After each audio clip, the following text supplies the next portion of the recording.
some quick proprioceptive activities that you can do in your home. We use proprioception often in schools because a lot of our children under-respond to proprioception. Proprioception is feedback that you get from your body. You have receptors in your muscles and joints that when you move and you receive pressure to your body, they send a message to the brain and it gives you a kind of a map of your body. For lots of our children who are autistic or who have a diagnosis of ADHD, what we know is that they under-respond to proprioceptive feedback from their body, so they have a distorted sensation sometimes, and often we see that in behaviours. So we see children who seek out movement really frequently, or they seek out a higher intensity of movement than perhaps a typical child would. Also, what we know about that is that it's important to not stop a child from seeking the feedback that they need to feel their body, but we put activities in place to support them to be able to get the feedback that they need.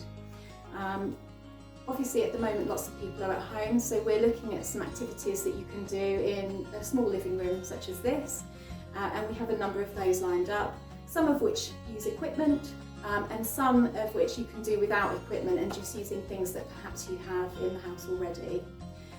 Okay, so should we get started? Yeah.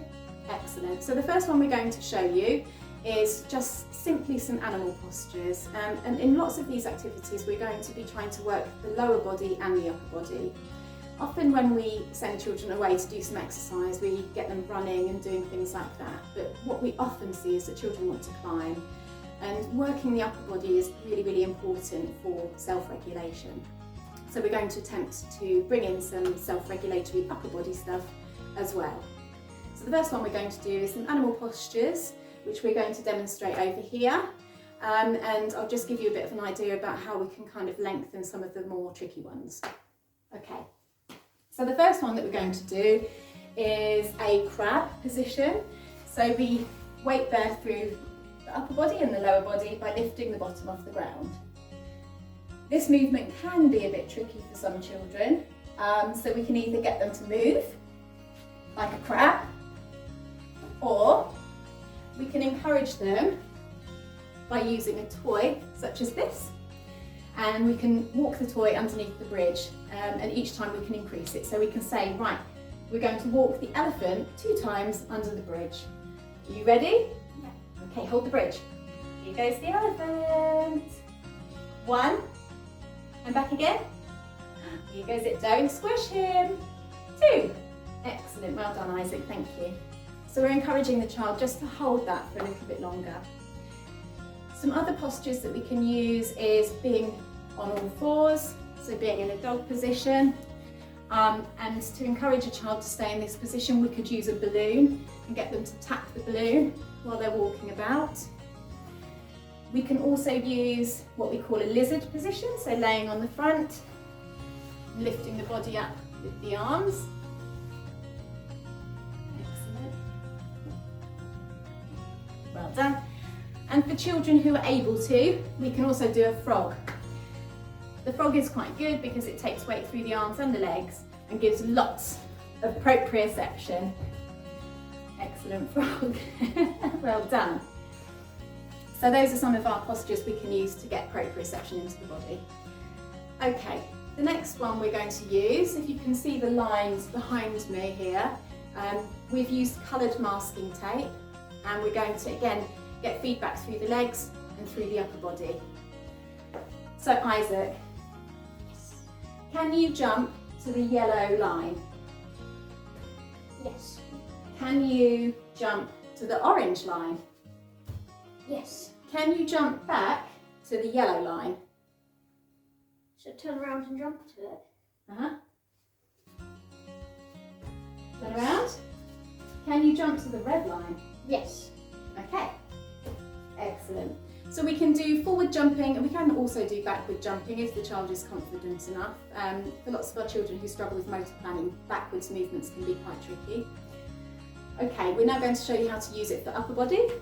So Isaac is going to pretend that his feet are glued to the blue line. Isaac, can you put your hands on the yellow line? Yes. Excellent. Can you keep your feet where they are and walk your hands to the orange line. Yes. Isaac, do you think you're long enough to reach the red line? Yes. Have a go. Excellent. Isaac, you make laps. Okay, so that's how to use something as simple as masking tape. We can also do mazes on the floor with masking tape. We can do spots so that we can get children to jump to and from different spots, which gives feedback through the lower body. And we can use it to walk the hands forwards and backwards with markers as well to work the upper body. Okay, so next we're going to show you, if you have pieces of equipment, how you can use them.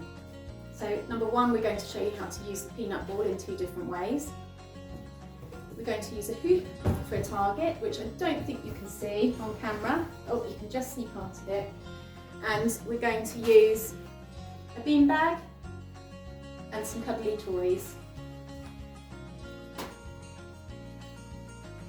Okay. You may want to support your child if your child is a bit wobbly, and sometimes we also need to slow the child down for them to get a really good benefit of being weight bearing through the arms.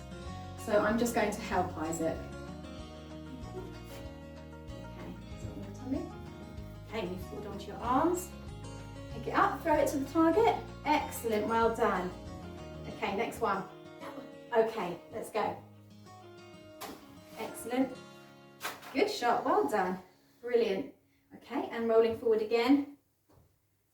Super job, well done. Excellent. Good.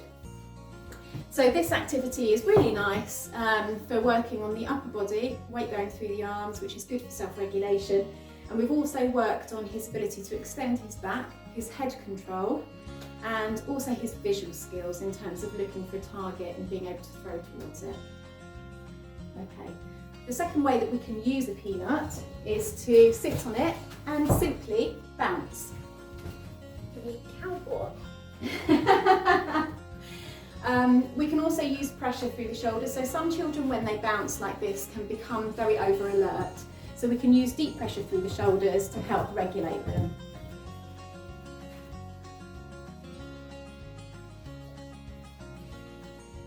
Fantastic. Excellent, thank you, Isaac. That's brilliant. Okay, so that's just 2 ways that we can use the physio ball to get some proprioception through the body, both upper and lower body, and also some really nice feedback through the spine with the bouncing. Okay, we're going to have a quick look at a trampette.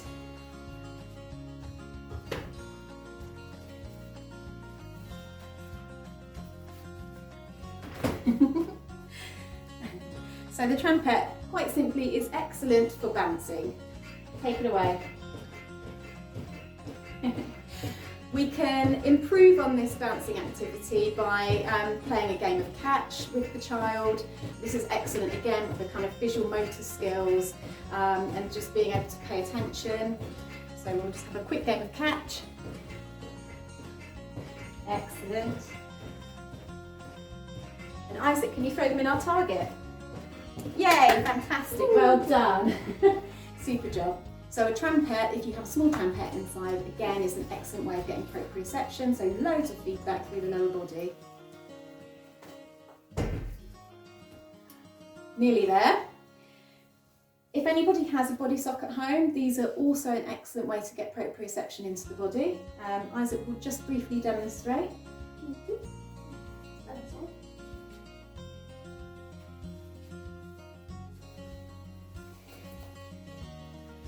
Isaac has now become the pink blob. Isaac can get proprioception by pushing out with his arms, getting a stretch, pushing against resistance, and he can do the same with his legs. Brilliant. Really nice way to get lots of feedback. Okay, thank you, Isaac. Okay, so today we've talked about how to get some proprioceptive activities whilst you're at home.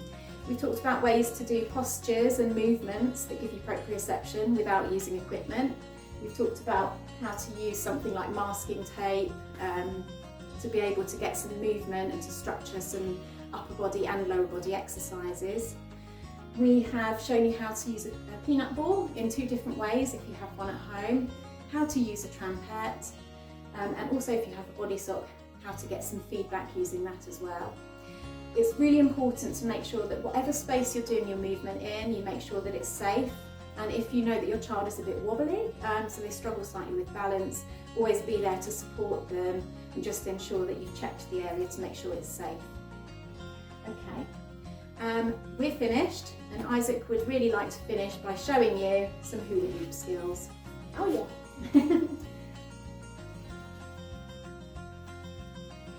Fantastic. Well done.